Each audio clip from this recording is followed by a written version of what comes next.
bottom right of the map, we have the last hope for humanity. It is the only remaining Terran player in the WCS Korea. It is TSL Port. looking sexy as usual here. His opponent starting to the top right in blue is the Protoss player. One huge fan favorite, of course. And he is starting for Team Liquid. His ID is Liquid Hero. Yeah, this guy changes his hair color and chews gum, man. That's what he's known for in the booth when you look at him.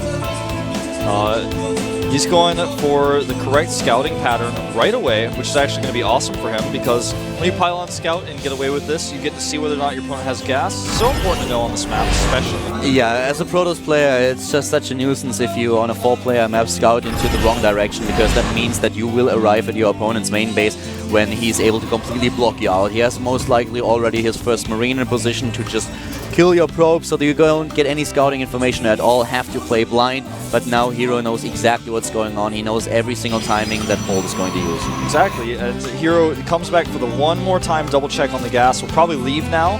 There's no wall been placed. He's probably going to get locked in here now, though. And Polt, no, decides not to lock him, which means he's definitely going to be going for one Rex expand. At this point, the only thing he could do would be to double gas, which would be really weird. And I think he's definitely going to be going for that command center now, as otherwise he would have walled the probe in. Yeah.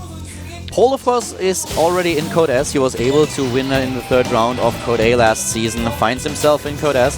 And we talked a little bit about the up and down groups, and Hero is participating in group number C. He's actually the only Protoss player in this group. He has 2 Terrans and 2 Zerg players in his group.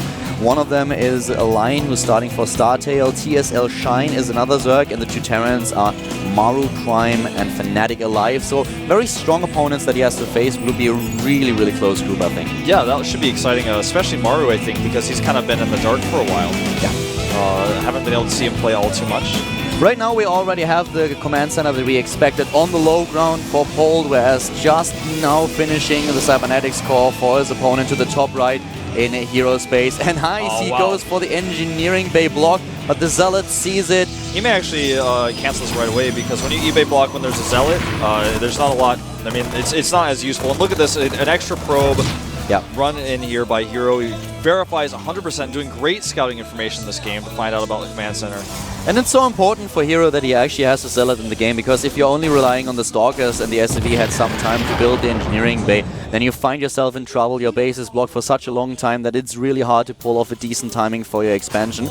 Pold is already now preparing with his bunker, and now, of course, the main question is going to be what exactly is Hero's plan. He's on 1 gate into expand. How is he following things up? Will we see the double gateway right away, or is he going to start with his with his robotics facility, which is a little bit unlikely giving his gas count here? That is the question, and you're right. I think he is going to be going for the gateway pressure, but he's seen the bunker already, and that's a question we're going to find an answer right now. He's not adding the second gas. He may even take a fast triple, a fast 3rd base. That's something that's entirely possible. And something that we've seen a lot recently. A lot of Protoss players decide to take another Nexus very early in the game. Currently we have the double gateways exactly as expected, so Hero following things up here a little bit more standard. The most likely transition is a robotics, especially with the positions that we have on this map. This is really close positions, so a Protoss player will always have to have this fear in the back of his head that there might be a Banshee coming his way. And another thing to mention about positions is for the Protoss in this position at the top right, any Terran attack at his 3rd is going to be pretty much spotted by his army. There's no way, for example, if you were at top left, the Terran army could come from the right side. It'd be a little bit scary to deal with, but he's basically going to be able to see it and cut it off no matter what if it comes by ground. But Polt has been known to, of course, attack by air, doing drop plays, elevator tactics, things like that. Into the main base. This is something that Hero may face, and currently Polt is actually right now making an additional bunker. He knows that the possibility for aggression is there. He does not want to cut any corners, start stim as well very quickly here, and he's going to be adding his factory fairly soon as the robotics is going up. Very normal transitions from both of these players, no aggression whatsoever, but I feel Hero in the better position information-wise. He saw the command center, now he's been able to get his robo up, and Polt is kind of playing a little bit on the defensive, getting that second bunker right now. Yeah, and while we're currently waiting for the first few engagements and actually for the action about to start, there's one thing that I have to correct myself. I mentioned earlier that Mana is the only player in the up and downs that are, of course, a big topic coming up next week. But there's also Thorzane from EG, one foreign player that I forgot a little bit earlier. He is actually playing in group number B, which is played on a Tuesday. But right now, we are a little bit more concerned about how Hero is going to do and what Pold is going to do against this pressure that he's currently facing. Yeah, that is going to become a big concern. He's going to attack through these rocks here, which once Stim is done is going to be pretty tough to actually make work. Notice he doesn't, well, I thought it was intentional, but I was going to pretend I didn't say anything, but Robotic Support Bay coming through here now with the Forge, so he's not going to commit too heavily to this attack. But I don't think he's going to be able to do really anything with it. In fact, he's going to back out right away. He knows, okay, this can't quite work. There's too much defense up. My opponent knows what I'm doing. He sees the rocks, of course. But it was a little bit scary, and Polt did not salvage his bunkers as a result. He's keeping those here even to this moment. The Harvester count is actually pretty decent for Polt here. He's a little bit behind, of course, but with the extra mules that he has, he's in a decent position here. And we have him now with the starport just being built. So at this point in time, Hero just trying to apply a bit of pressure, forcing a reaction out of his opponent, but not really committing too much, as you already pointed out, because he has a late game plan. Yes. 2 extra barracks coming up for Polt here. Not going to take the third command center. It's an option you often see the third command center go down as the medevac pressure begins. Starts combat shields right with the 2 medevacs, and both players kind of heavily gearing up for sticking 1-2 bases a little bit longer. No aggressive expand at the third base. And with the Colossi, you know, Hero has some aggression he can do, but with the way he's done this build so far, it's not looking like that's what he wants. 3 extra gates going up, but I think we're going to see a Nexus very soon. Even sending the probe over there as we see on screen right now. Yeah, both of them just playing it really cautious here. Everything is on the line in this best of 3. You want to represent your country, and only one of these 2 players will be able to do so. It's going to be either Hero or Polt. Polt is currently starting with all the upgrades that he needs for his Biofold. He's moving actually out with the first 2 medivacs, so as soon as we have the opportunity for him to actually drop into our opponent's main base and heal his units, he's moving out.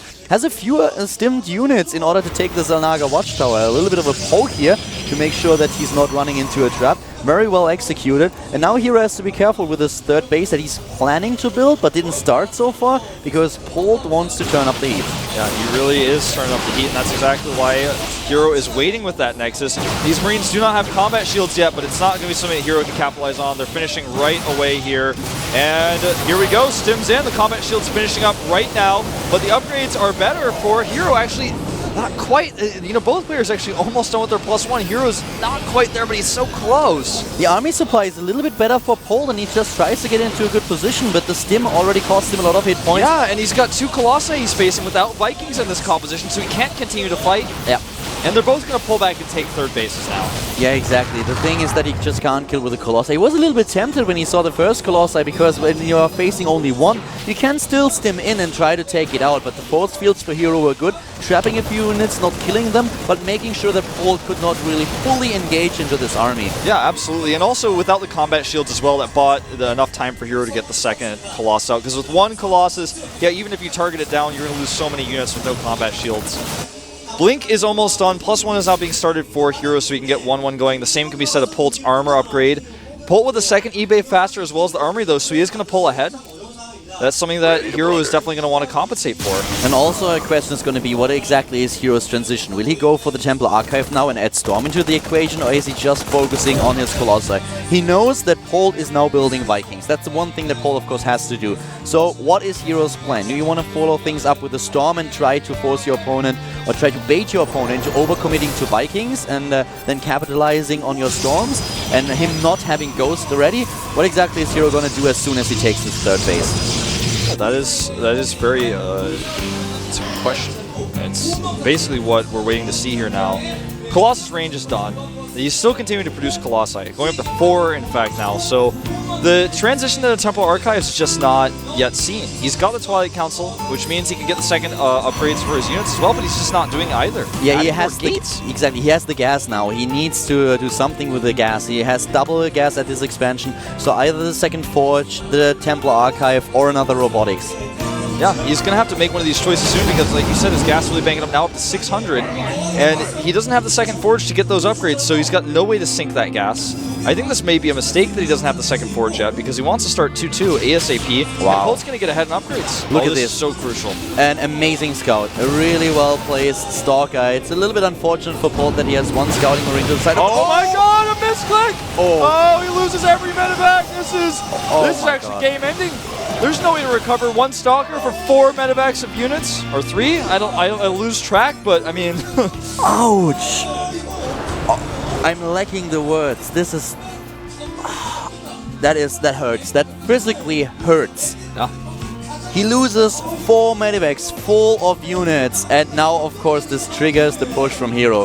Hero is probably. He can't believe this. He's like, what? I just killed 4 medevacs? How did that happen? Yeah, and now he's getting his Temple Archives to the second forge as well, doing everything at once suddenly because he can. No forward pylon. Jesse is going to pylon the spot, drops on the left side, and a probe is coming forward, so he can place a forward pylon. Got to be careful with his stalkers, blinks them back. Oh, and force the stem, and now he can engage here. There's so many Colossi, even with the Vikings here, the Colossi are going to do so much damage before they drop. And look at these force fields, oh my god! Once again, Hero with great force fields here. We've seen it just yesterday, and now he's doing it again. Polt already at a disadvantage. He's trading fairly well, though. Polt is actually doing a decent job trading in this fight, but in the overall scheme of things, he's falling behind. Yeah, I mean, losing all those resources in the medevacs is a big problem, as now Hero can afford to warp in units and get 2-2 and charge and Templar Storm And at the same a time. base. And even he could use Colossus production. It just doesn't stop there on the production tab. This is horrible. I mean, this one stalker that Hero had positioned on the map to spot drop play was so important for him. Polt a little bit unlucky with his unit control and his movement, moves right into the blinking stalkers, and then Hero takes this chance, now blinking onto the high ground, sniping the armory. He can even get a depot if he wants. He's not going to get that Ghost Academy. Thinks about fighting the Marauders, but decides not to for some reason. He doesn't really have to at this point. It's just an incredible position for him to be in. He's already, once again, ahead in overall supply. He's getting all this tech that we talked about. The 4th base is something that Polt can't contest. One of the things that Polt might be able to pull off is drop play, but that's always something that you are reluctant to try when you're up against this many high Templars. Especially after what just happened to his last drop play. Exactly. He's probably not going to drop again for a few weeks. It's like when you're basically getting drunk on alcohol, then you can't drink anything anymore because the taste is really weird. And now he's actually the same. As soon as he sees the Medivac, he's feeling sick, and he's like, no, I can't. I'm sorry. He's like, not even a Hellion drop. I won't do it. Not even one. He's like, mech play is what I'm doing against Pros now. He's like, I'm going to pioneer. Here we see him with the drops, nonetheless. So oh, man, he's a dropaholic. Here we go. The Dropaholic is starting his play and takes down the Templar before feedback goes off. He even selected it to do the feedback, but it was too late. He's now targeting down the robotics, which is pretty useful. You know, this drop has already paid for itself. He is going to have to get out of here, though. Not much more damage to be done. Nice. Oh, if he gets the Forge, he will get it. Awesome. Well done. Does he get the... Nah, he tries to get out of here. Nice payback, though, for taking out the armory. That can kind of even things up. Right now, Polt at 2-2 upgrades versus the Heroes 2-2 upgrades, so they are even at this moment in time. Look at this. He's still continuing the drop. He's trying to take down the gas. A good position against all those Zealots at the same time now. Great storm on these units. Yeah, and the blink at the low ground with the Stalkers. Yes, he trades, but he doesn't really trade well. Polt is falling behind. Yeah, the supply really tells the story here. Polt, you know, he doesn't have the resources to efficiently continue his upgrades, and that means that even though he took out the Forge and he took out the Robotic Support Bay, does he have enough Ghosts to deal with the Templar? Does he have the upgrades he needs? Polt is now 50 supply behind. Army supply, that is, by the way. And the story of this game after this drop is just Polt trying to start a comeback. And oh man, he just dropped 8 mules. He might have to lift those if the Stalkers come in, and he's so lucky they didn't. Yeah, so far the Stalkers are really just standing there and watching, but now they're on the move, and here comes the army for Polt. He can actually engage this. He doesn't have to run back. Yeah, he doesn't have to. He wants to defend this planetary. He needs to defend it. The Stalkers will blink, and they do, but he forces another stem. Look at those units starting to get low. The medevac count for Polt right now actually down at 0. He's making his first 2 again. This is going to be so hard to defend with no medevacs against Storms. He has 10 Ghosts out, and those snipes better be good if he wants to hold this attack. Polt holding on for dear life here. He knows that he is far behind of his opponent. He starts his recovery here. The 4th is important. The planetary is done. Here comes Hero on the move, charging in, and the Storms are good. Polt is forced to retreat here. The Ghosts starting the snipes. One of the High Templars already down, but another one Storms. All those Ghosts taking so many hits, and again, no medevacs for Polt. He can't actually fight anymore with this army, but he draws Hero back. That's so important. He almost lost that planetary, but he held on for dear life, as you said. The worker count 72 to 62 in favor of Hero, who's now taken a 5th base, but Polt is still in this. He's managed to hold on a little bit longer. How long can he hold on, though? There's so many Colossi in this army, and the SCVs to repair are much less this time. A great storm, but Polt holds yet again. And Polt, he had to stim again. He needs more medivacs. He has only 2. The Vikings are being attacked. Hero a little bit reluctant to attack into this position, and he's already started his +3/+3. He's getting farther ahead in the upgrades, and now the additional round of Warpins is ready. The Ghosts, can they really EMP? Can they make the difference in this fight? An Ice Stormer Hero right on top of those human specialists. Yeah, 2 Ghosts taking out, a 3rd one, and even a 4th one will fall here. Maybe even oh wow, 6 in total Ghosts they're lost, and yeah, he sniped 2 Templar, maybe 3 there. Hard to say. But he lost all of his Ghosts, and that were at the front. But because his Ghost count was insane, he still has 5 out, 4 more on the way. And Hero is really actually struggling to find an angle of attack. This is allowing Polt a little bit more time, but he's still behind in upgrades. Like you said, 3-3 about to finish up for Hero, and Polt has not even started those 3-3 upgrades. Will Polt at some point reach this tipping point where he can come back into this game? He's still way behind in supply. His upgrades are, of course, a huge problem for him. And this bank that Hero is building up is a huge problem. Templars to the left side of the map, always ready for another storm into the mineral line. And here comes Polt expansion at the bottom left, walking right into, well, into Zealots, cannons, and of course also a few High Templars. Yeah. Oh wow, he's starting shields now. 3-3 is on the way for Polt so late. He's got the Ghost count though, which is actually really important. And again, with the cloaking, Hero has to rely on Storms to deal with this, and he doesn't have any, right ready. He tries to drop 1, doesn't really hit very many units. Now the Observer is here, but the Colossi are being picked off by Vikings. It's a great position for Polt, but the question is, does he have enough? Because Hero just has too much stuff in general. He just picks up all the Vikings, so there's no real ground support. The Storms work like force fields, blocking Polt out, making it so that he can zone him so well. 14,000 resources lost for Hero, 21,000 for Polt. And here comes Hero once again, moving in, starting to storm, drawing his opponent out of position. And here comes the army, the DPS of those Colossi, doing a major amount of damage to the Planetary Fortress, which is still repaired by the SCVs. Yeah, he's still repairing that, and the Planetary Fortress now up to 15 kills here. The Planetary's been kind of like the backbone of Polt this entire game. Now he starts to target the SCVs. He's pushed back a little bit more, but the next wave of Zealots may be the game ender here. More mules being dropped by Polt. Can he hold the orbital? A good EMP on all those units, but he's losing too many units, and now Hero basically doubling his supply. The Planetary falls, and I think this is going to be it for Polt in game number 1. The Planetary is dead, and here it comes. Polt typing GG and leaving the game. This match, the story of this match was basically told by